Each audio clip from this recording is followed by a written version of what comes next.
नमस्कार दोस्तों, प्रयास ऑनलाइन क्लासेस चैनल पर आपका हार्दिक स्वागत है, अभिनंदन है। दोस्तों, आपके लिए हम जो ये सेशन लेकर के आए हैं, इस सेशन में आप घर बैठे इस चैनल के माध्यम से आपके रीट की तैयारी कर सकते हैं। आप भी तैयारी कर सकते हैं। इस चैनल को सब्सक्राइब करें और अपने जो भी तैयारी करने वाले यार दोस्त हैं उन सबके साथ इसको शेयर करें। पिछली क्लासेस में अपन ने व्याकरण की व्युत्पत्ति, उसकी परिभाषा, व्याकरण की त्रिमुनि यहाँ चर्चा करी।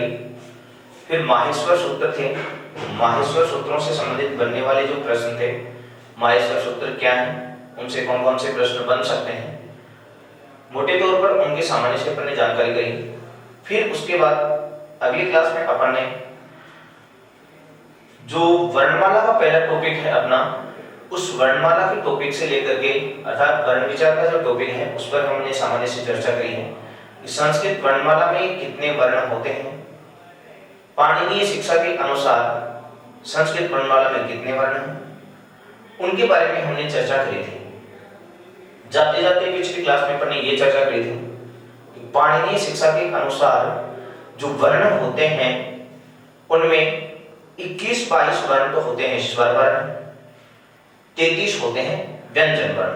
इतने वर्ण तो हम पढ़ चुके थे।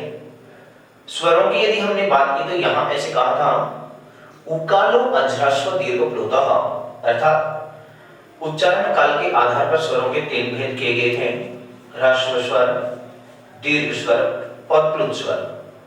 ह्रस्व स्वर को लेकर के अपन ने कहा था एक मात्रिक है ह्रस्व स्वर है, एक मात्रिक स्वर ह्रस्व स्वर होता है, द्विमात्रिक है दीर्घ है, द्विमात्रिक स्वर दीर्घ स्वर होता है, त्रिमात्रिक है प्लुत है और त्रिमात्रिक स्वर प्लुत स्वर होता है। ह्रस्व स्वरों की संख्या हमने 5 पढ़ी थी, जिनमें ए, ई, उ, री, ली, ये 5 स्वर ह्रस्व स्वर पढ़े थे।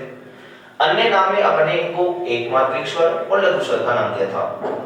नंबर 2 पर दीर्घ स्वर की चर्चा की तो अपन ने कहा ई, उ, री, ए, आई, ओ, औ, आ भी शामिल था। 8 स्वरों की हमने बात करी थी। ये 8 स्वर दीर्घ स्वर हैं, जिन्हें गुरु स्वर, द्विमात्रिक स्वर कहते हैं। प्लुत स्वर के लिए अपन ने ये कहा था कि त्रिमात्रिक स्वर जो होता है, मूल जो अच हम लिखते हैं, जैसे माहेश्वर सूत्र में 9 अच हैं, उन 9 के साथ आप यदि त्रिमात्रिक चिन्ह लगा देंगे तो वो प्लुत स्वर हो जाएगा।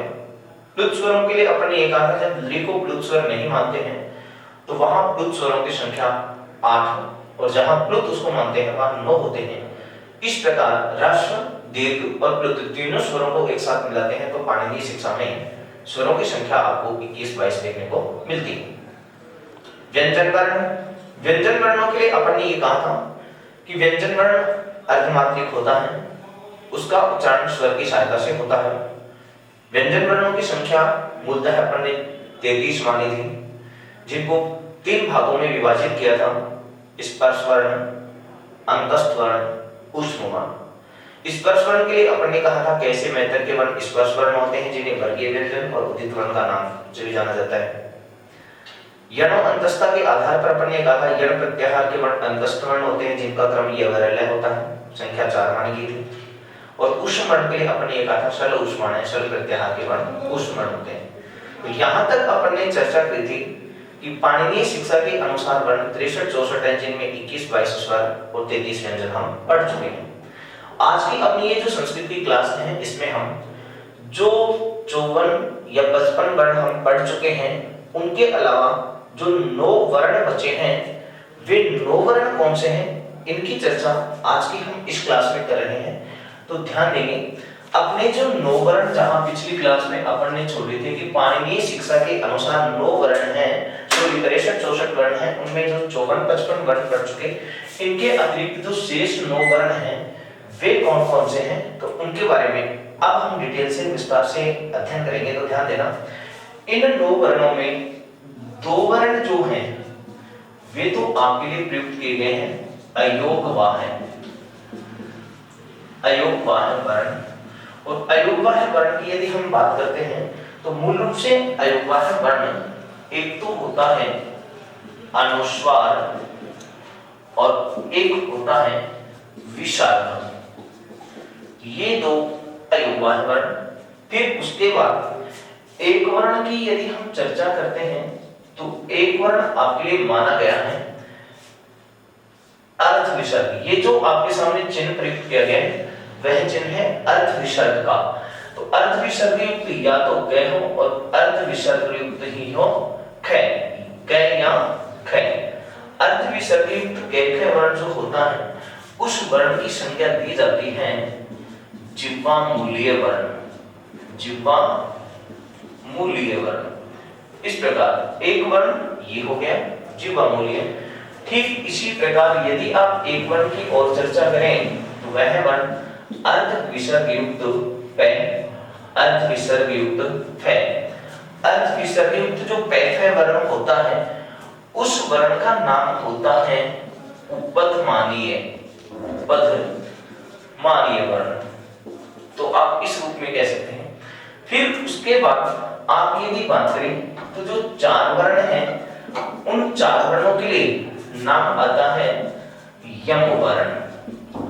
संस्कृत वर्णमाला में चार वर्ण यम वर्ण के रूप में स्वीकार किए गए हैं और जो यम वर्ण होते हैं वो इस रूप में होते हैं कुम, खुम, गुम और घुम। ये चार वर्ण हैं। यदि उदाहरण के रूप में आपको मिलते हैं तो क वर्ग का प्रथम, द्वितीय, तृतीय और चतुर्थ वर्ण आवर्ती से युक्त होता है और उसके बाद वर्ग का किसी भी वर्ग का पंचम वर्ण होता है। तो आवर्ती में जो बाद वाला वर्ण होता है उसको आप यम वर्ण कहेंगे। तो यम वर्णों की संख्या पूछी जाती है तो होते हैं चार। इस प्रकार अंतिम जो वर्ण है और वह वर्ण है अपने पास दुहे स्पृष्ट वर्ण। इसका नाम है दुहे स्पृष्ट, दुहे स्पृष्ट वर्ण। दुहे स्पृष्ट वर्ण की हम बात करें तो इस रूप में जो वर्ण लिखा जाता है ड़, उस वर्ण को कहा जाता है दुहे स्पृष्ट वर्ण। यदि हम इन वर्णों की हम संख्या काउंट करते हैं, संख्या गिनते हैं तो दो तो हो गए अयोगवाह, एक हो गया जिह्वा मूलीय, एक हो गया उपधमानीय, चार हो गए यम वर्ण और एक है दुहे स्पृष्ट। इन कुल वर्णों की संख्या जो हम 9 वर्ण मान रहे थे वे आ चुकी हैं। तो इस आधार पर पाणिनीय शिक्षा के अनुसार वर्णों का वर्गीकरण इस प्रकार है कि 21 या 22 वर्ण तो माने गए हैं स्वर वर्ण। फिर उसके बाद अपन ने 33 वर्णों की बात करी तो वो अपन ने कहा वे होते हैं व्यंजन वर्ण। इनके अलावा 2 अयोगवाह, एक वर्ण जिह्वा मूलीय, एक वर्ण उपधमानीय, 4 वर्ण यम वर्ण और एक वर्ण दुहे स्पृष्ट। इस प्रकार संपूर्ण संख्या हम मिलाते हैं तो पाणिनीय शिक्षा के अनुसार कुल वर्ण अपने पास 63-64 वर्ण होते हैं। तो दोस्तों ये तो पाणिनीय शिक्षा के अनुसार संस्कृत वर्णमाला में वर्णों की संख्या हुई। अब इसी वर्णमाला में अपना जो टॉपिक आता है वह है उच्चारण स्थान। तो अब हम बात करते हैं ये जो हम जो वर्ण पढ़ चुके हैं इन वर्णों के अनुसार इन वर्णों का उच्चारण स्थान कौन सा है और कौन से उच्चारण स्थान के आधार पर कौन से वर्ण की कौन सी संज्ञा होती है। मतलब सरल भाषा में ऐसे कह सकते हैं उच्चारण स्थान के आधार पर वर्णों की संज्ञा, या आप ऐसे कहो वर्णों के उच्चारण स्थान। तो अपना जो इस क्लास में ये जो टॉपिक है वर्णों के बाद वह है अपना उच्चारण स्थान।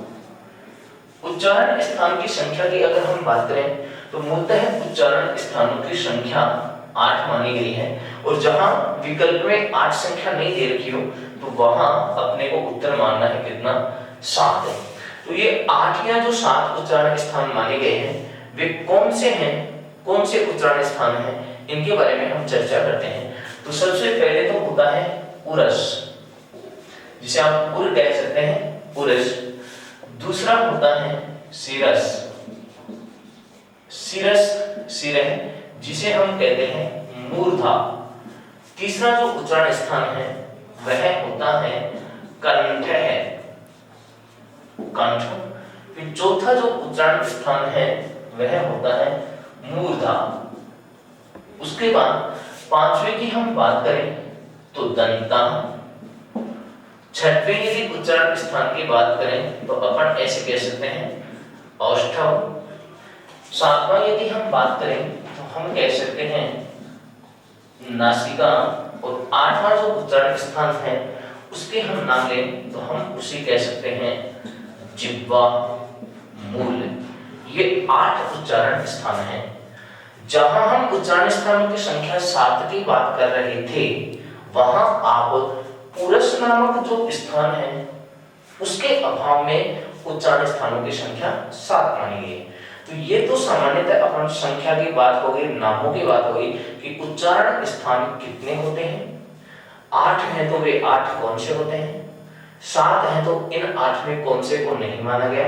तो उरस के अभाव में उच्चारण स्थान बच गए कितने, 7। ये तो बात रही अपने उच्चारण स्थानों की संख्या और उनके नाम की।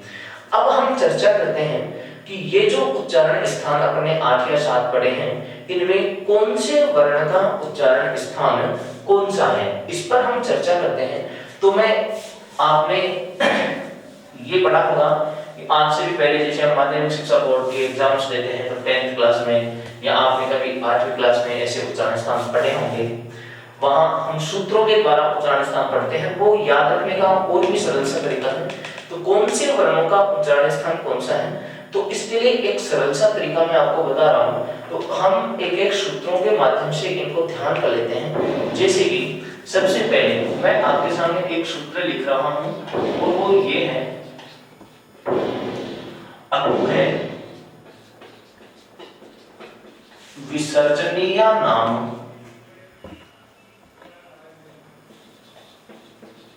कंठ है। अकु है विसर्जनीय नाम कंठ है, ये है।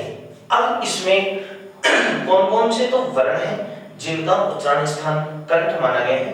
तो आप यहां ध्यान करेंगे तो आपको इस रूप में दिखाई देगा कि ध्यान देना, एक तो यहां लिखा है ए, उसके बाद में कु, फिर है और लास्ट में है विसर्जनीय, इस रूप में दिखाई दे रहा है। अब इन वर्णों को हम अलग अलग निकालते हैं। तो यहाँ जो ए है इससे तात्पर्य आप ए और ए का सवर्ण जो भी होता है उसको स्वीकार करेंगे। जैसे कि एग्जांपल ले ले हम आ का, ए और आ। उसके बाद नंबर 2 पर लिखा है कु। जैसे कि हम पिछली क्लास में चर्चा कर चुके थे, कु से तात्पर्य है ये उदित वर्ण है। उदित वर्ण हम स्पर्श वर्ण को कहेंगे। यहाँ जो कु है उससे तात्पर्य आप कै वर्ग से लेंगे। उसे तात्पर्य यहाँ क्या है, कै वर्ग।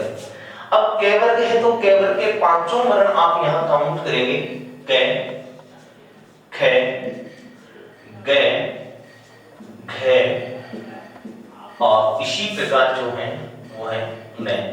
ये जो वर्ण है कै, खे, गे, घे, नै, इन सभी वर्णों का इसके अलावा आगे दे रखा है तो आप यहाँ बात करेंगे है वर्ण की। और लास्ट में जो नाम दिया है वो ये नाम है विसर्जनीय, तो इससे तात्पर्य है विशाल। इन सभी वर्णों का उच्चारण स्थान आगे नाम दे रखा है कंठ, तो यहाँ जो स्थान है वह होगा कंठ। अर्थात ए का, आ का, कै वर्ग के सभी वर्णों का, साथ ही है और विसर्ग, इन सभी वर्णों का उच्चारण स्थान कंठ होगा। अब जैसे कि मैंने आपको बताया था कि उच्चारण स्थान के आधार पर वर्ण की संज्ञा, तो वर्ण की संज्ञा के लिए आप ये कहेंगे कि जिन वर्णों का उच्चारण स्थान कंठ है उन वर्णों को आप कंठ्य वर्ण का नाम देंगे।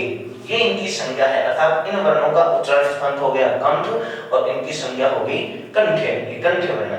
जैसे कि एक तो अपन ने ये कहा, ठीक इसी प्रकार अब नंबर 2 पर यदि हम चर्चा करें तो आप ऐसे कह सकते हैं इचु यसानाम, इचु यसानाम तालु। अकु है विसर्जनीय नाम कंठ है, वैसे ही है इचु यसानाम तालु। तो आप क्या करेंगे, यहां ध्यान दें, जिस प्रकार ए इसी प्रकार ई, कु की जगह यहाँ चु है, फिर है की जगह यहाँ ये है और विसर्जनीय की जगह यहाँ है से। ये वर्ण है। इन वर्णों को अगर आप निकालते हैं तो ई से तात्पर्य वो ही हम लेंगे ई अथवा ई। चू का मतलब हो गया यहाँ चे वर्ग। चे वर्ग के पांचों वर्ण आने हैं चे, छे, जे, झे और ये जो वर्ण है चे वर्ग के वो पांचों वर्ण। उसके बाद में ये और शे। इसका मतलब एक वर्ण तो हो गया ये और एक हो गया से। इन सभी वर्णों का उच्चारण स्थान जो है वह है तालु, और तालु स्थान होने के कारण इन वर्णों को हम नाम देंगे तालव्य, तालव्य वर्ण। ठीक इसी प्रकार अब तीसरे सूत्र पर हम चलते हैं। तो तीसरे में आप ऐसे कहेंगे ऋतु रसाणाम, ऋतु रसाणाम मूर्धा, ऐसे कहेंगे ऋतु रसाणाम मूर्धा। इनमें कौन कौन से वर्ण आने हैं इसके लिए आप ये ध्यान दें। एक तो दीर्घ है री, तो एक तो आप ये कहेंगे री, और दूसरा है री, री री। उसके बाद टू से तात्पर्य है टे वर्ग, टे वर्ग के टे, ठे, डे, ढे और णे, पांचों वर्ण टे, ठे, डे, ढे और णे। आगे के जो वर्णों की बात करते हैं हम, इनमें तो एक वर्ण रे और एक वर्ण शे। ये तो आ गया रे और ये है से। इन सब वर्णों का उच्चारण स्थान माना गया है मूर्धा। अतः ये जो वर्ण है स्थान तो हो गया मूर्धा, और इन वर्णों को आप नाम देंगे मूर्धन्य वर्ण। अगले की यदि हम बात करते हैं तो चौथा अपना जो सूत्र आता है वह है ऋतु लसानाम दंतः, ऋतु लसानाम दंतः। अब यहां अर्थ आप कैसे निकालेंगे?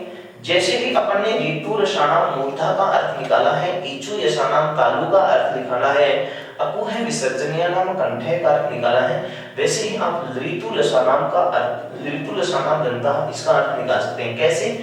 ऋ, ये वर्ण तो हो गया अपने पास ऋ वर्ण। उसके बाद देखा है तू, तो तू के लिए आप क्या कहेंगे? तय वर्ग। अब तय वर्ग है तो जिस प्रकार सभी वर्गों में पांच वर्ण आ रहे हैं वैसे तय वर्ग में पांचों वर्ण आ जाएंगे, और तय वर्ग के पांचों वर्ण किस क्रम से होंगे? तय, थे, दे, ध और न। ये जो पांचों वर्ण हैं वो तय वर्ग में आ गए। फिर उसके बाद अगला वर्ण जो है वो है ले, और फिर आगे जो है वो है से। इन सब स्थान, इन सब वर्णों का जो उच्चारण स्थान माने गए हैं वो माने गए हैं दंतः, दंत। और यदि ये दंत इनके उच्चारण स्थान है तो इन सब वर्णों की अगर आप संज्ञा निकालेंगे तो संज्ञा के लिए आप ऐसे कहेंगे, इन वर्णों का नाम पड़ जाएगा दंत्य वर्ण। ये जो है आप इनकी बात करेंगे। यदि आगे हम चर्चा करें पांचवें सूत्र पर, तो पांचवें सूत्र पर आप ये ध्यान देंगे,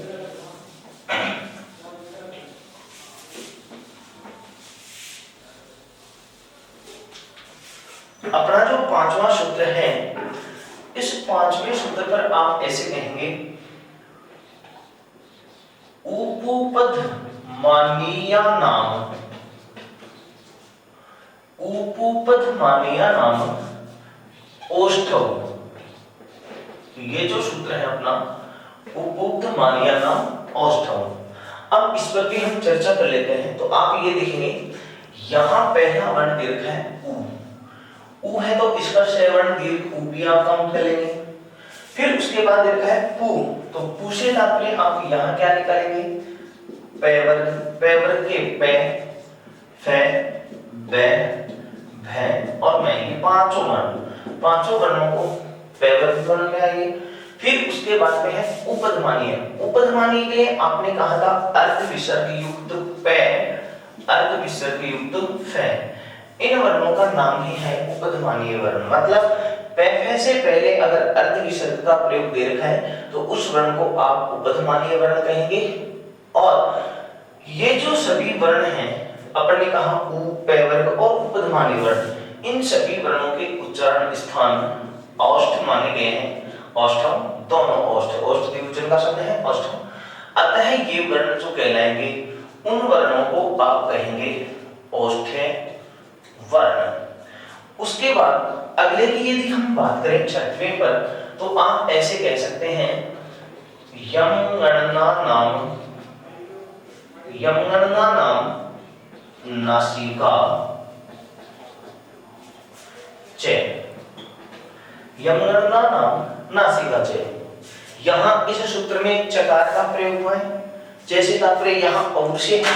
अब इसका प्रयोग यहाँ क्यों किया गया, तो आप ये जान के वर्णों में आप देखेंगे तो ये, मैं, ण और न, ये 5 वर्ण हैं। इन पांचों वर्णों को हम अपने वर्गों के साथ पहले पढ़ चुके हैं। तो यहाँ क्या हुआ, प्रत्येक वर्ग का पंचम वर्ण है ये, मैं, ण और न, प्रत्येक वर्ग का पंचम वर्ण, ये पंचम वर्ण है। और पंचम वर्ण है, इसका स्थान क्या माना गया है, नासिका।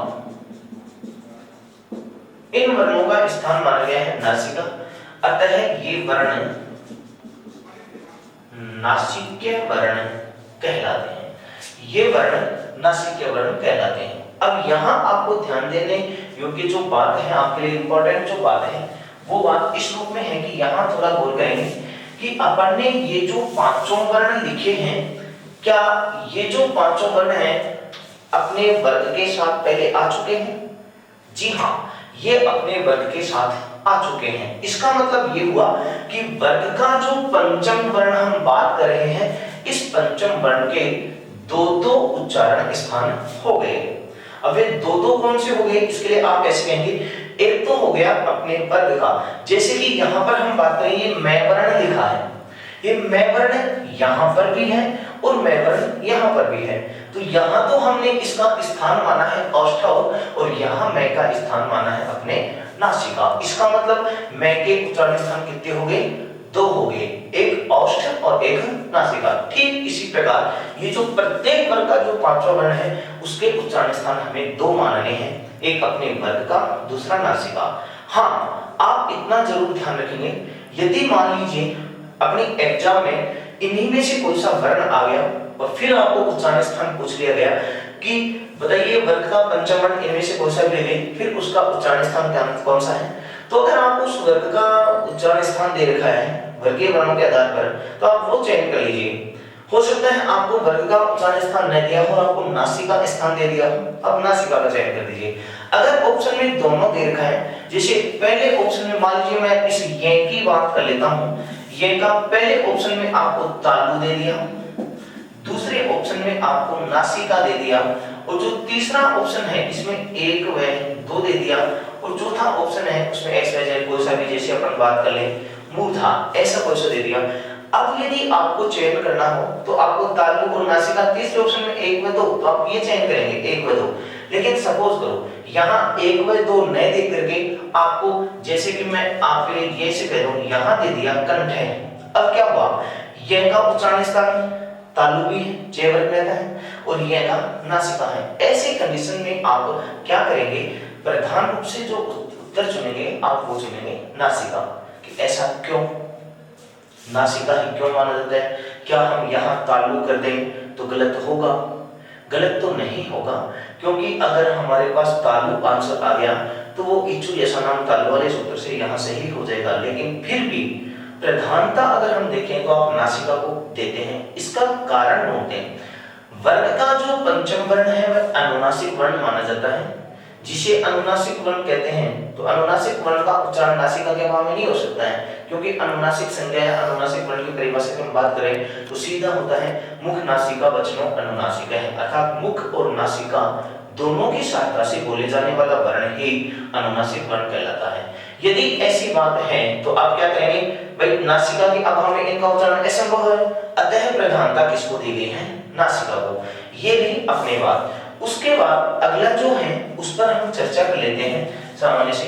अपन ने ये जो 6 सूत्रों की बात करी है, उसके आगे जो 7वां सूत्र है उच्चारण स्थान से संबंधित, उस पर यदि हम चर्चा करें तो आप ये चुनेंगे, एतैतो हो कंठ तालु, ये जो है इसमें दो वर्णों का नाम दे रखा है, ध्यान देंगे। इसका विच्छेद कर लो, एक धन ऐतो, एक धन ऐतो। एक से तात्पर्य ए है और ऐतो से तात्पर्य है ऐ है। इसका मतलब ये दो वर्ण है। तो एक वर्ण तो हो गया ए और दूसरा वर्ण हो गया ऐ। इन दोनों वर्णों का उच्चारण स्थान माना गया है कंठ तालु। कंठ जय तालु जय, कंठ और तालु दोनों का सम्मिलित रूप। तो इन दोनों का स्थान हो गया कंठ और तालु। अतः ये वर्ण जो कहलाते हैं वो कहलाते हैं कंठ तालव्य वर्ण। उसके बाद अगले के सूत्र पर यदि हम चलते हैं तो आगे जिस प्रकार ए और ऐ की हमने बात करी है, ठीक वैसे ही आप जो 8वां सूत्र है उसमें आप ऐसे कह सकते हैं ओ दौ तो हो, ओ दौ तो हो कंठोष्ठम। ये जो है इसमें भी वही दो वर्ण निकालेंगे आप, जैसे ऊपर वाले में ए और ऐ आया था वैसे इसमें एक तो है ओ और एक है औ। अर्थात यहाँ आप ऐसे कहेंगे एक वर्ण हो गया ओ और दूसरा वर्ण हो गया औ। इन दोनों का स्थान है कंठोष्ठ। अतः इन वर्णों को हम नाम देंगे तो यहाँ ऐसे कहेंगे कंठोष्ठम। ठीक, उसके कंठोष्ठम नहीं है, यहाँ जो हम नाम देंगे वो देंगे कंठोष्ठ, कंठोष्ठ वर्ण। उसके बाद जो आगे वाले पर चलते हैं तो हम ऐसे कह सकते हैं वकारस्य दंतोष्ठम, वकारस्य दंतोष्ठम। यहाँ जो नाम दिया है वकारस्य, तो यहाँ वकार जो लिखा है वकार का अर्थ होता है वै वर्ण। तो आप ऐसे कहेंगे वै वर्ण। ये जो वै वर्ण है उसका उच्चारण स्थान दंत और ओष्ठ दोनों का सम्मिलित रूप है। तो आप ऐसे कहेंगे वै का उच्चारण स्थान हो गया दंतोष्ठम। यहाँ कंठोष्ठम, यहाँ दंतोष्ठम। तो दंतोष्ठ, दंत और ओष्ठ, तो इस वर्ण को हम नाम देंगे दंतोष्ठ्य, दंतोष्ठ्य वर्ण। उसके बाद आगे वाले यदि हम सूत्र की बात करें तो अपना जो सूत्र होगा वह ये होगा जिह्वा मूल्यस्य, जिह्वा मूल्यस्य, जिह्वा मूलम, जिह्वा मूल्यस्य जिह्वा मूलम। मतलब यहाँ नाम दिया है जिह्वा मूल्यस्य, इसका मतलब जिह्वा मूल्य वर्ण का उच्चारण स्थान जिह्वा मूल होता है। अब आपको थोड़ी देर पहले हमने जब वर्ण पढ़े थे पाणिनि शिक्षा के अनुसार उसमें हमने जिह्वा मूल्य वर्ण की बात करी थी। अर्थात इस रूप में अपन ने कहा था कै खे, कै खे से पहले कौन सा चिन्ह होना चाहिए? अर्ध विसर्ग। अगर कै खे से पहले अर्ध विसर्ग का प्रयोग हो रहा है तो उस वर्ण को हमने जिह्वा मूल्य कहा था। जिह्वा मूल्य क्यों कहा था? क्योंकि इन वर्णों का जो उच्चारण स्थान होता है वह होता है जिह्वा मूल। अगर जिह्वा मूल इनका उच्चारण स्थान है तो इसलिए इन वर्णों का नाम पड़ गया जिह्वा मूलीय वर्ण। अंतिम की चलो दोस्तों चलते चलते हम अंतिम सूत्र जो है उसकी बात हम और कर लेते हैं। तो अंतिम सूत्र इस रूप में है अनुस्वारस्य नासिका। अपना जो अंतिम सूत्र है यहाँ उच्चारण स्थानों में उसकी बात हम करते हैं तो वह अपना सूत्र ये आता है अनुस्वारस्य नासिका, या आप ऐसे कह सकते हैं नासिका अनुस्वारस्य। यहाँ जो वर्ण है विसर्ग का तो अपने शुरू में पढ़ा था, आपको है विसर्जनीय नाम कंठ है तो विसर्ग का कंठ आ गया था। नासिका जो है वो अनुस्वार के लिए, तो आप यहाँ ये नाम देंगे अनुस्वार। अनुस्वार का जो उच्चारण स्थान होता है वह होता है नासिका। अतः इस वर्ण को भी हम कहेंगे नासिक्य वर्ण। तो यहाँ आप ये ध्यान रखना है कि उच्चारण स्थानों की यदि हम बात करें तो सरल सा तरीका है या तो आप ऐसे सीधे ही वर्ण याद रख लें, वरना उसका सरल सा और भी सही तरीका होगा यदि आप सूत्र याद रखते हैं तो फिर आपके लिए इन वर्णों को अलग से याद रखने की जरूरत नहीं है। ये आपके लिए सरल सा तरीका रहेगा जो कि अगर ऐसे ही वर्ण आपको हिंदी भाषा में पूछे जाए उच्चारण स्थान तो इन सूत्रों के माध्यम से आप हिंदी भाषा में भी अपने उच्चारण स्थान से संबंधित जो प्रश्न है उसको आप सही कर सकते हैं। तो ये आज की अपनी क्लास में जो पाणिनि शिक्षा के अनुसार जो 9 वर्ण बचे हुए थे हमने उनकी चर्चा करी है, और फिर अपन ने ये जो वर्ण पढ़े हैं उन वर्णों के कौन कौन से उच्चारण स्थान हैं, उन उच्चारण स्थानों की हमने चर्चा करी है। दोस्तों, आप वीडियो देखते हैं तो जब भी आप वीडियो को देख रहे हो पहली बार, तो उस वीडियो को लाइक जरूर करें और साथ ही साथ उसको अपने अधिक से अधिक दोस्तों में शेयर करें जो आपके लिए तैयारी करने वाले स्टूडेंट्स हैं, आपके जो सहपाठी हैं या आपके यार दोस्त हैं, आपके संबंधियों में जो भी हैं जो रीट की तैयारी करे हों, यहाँ तक कि सेकंड ग्रेड फर्स्ट ग्रेड की भी यदि वो तैयारी करें, तो ये जो टॉपिक हम पढ़ रहे हैं वो सभी एग्जाम्स में आता है। यहाँ से अगर आप सेकंड ग्रेड फर्स्ट ग्रेड की बात करते हैं तो कम से कम यहाँ 2-3 प्रश्न जो हैं उच्चारण स्थान में तो आपको देखने को मिल ही जाते हैं। वर्णों की यदि आप बात करें तो 2-3 प्रश्न वहां देखने को आपको मिल जाते हैं। यदि आप रीट की एग्जाम की बात करते हैं तो कम से कम वर्णों की संख्या और उच्चारण स्थान में से आपको 2 प्रश्न देखने को मिल जाते हैं। इसलिए आप वीडियो को खुद भी ध्यानपूर्वक देखें। जहां आपको डाउट आ रहे हैं तो कमेंट बॉक्स में अपना कमेंट अवश्य लिखें। आपकी जो समस्या है उनका समाधान होगा। साथ ही वीडियो को लाइक करें और शेयर करें। जय हिंद, जय भारत।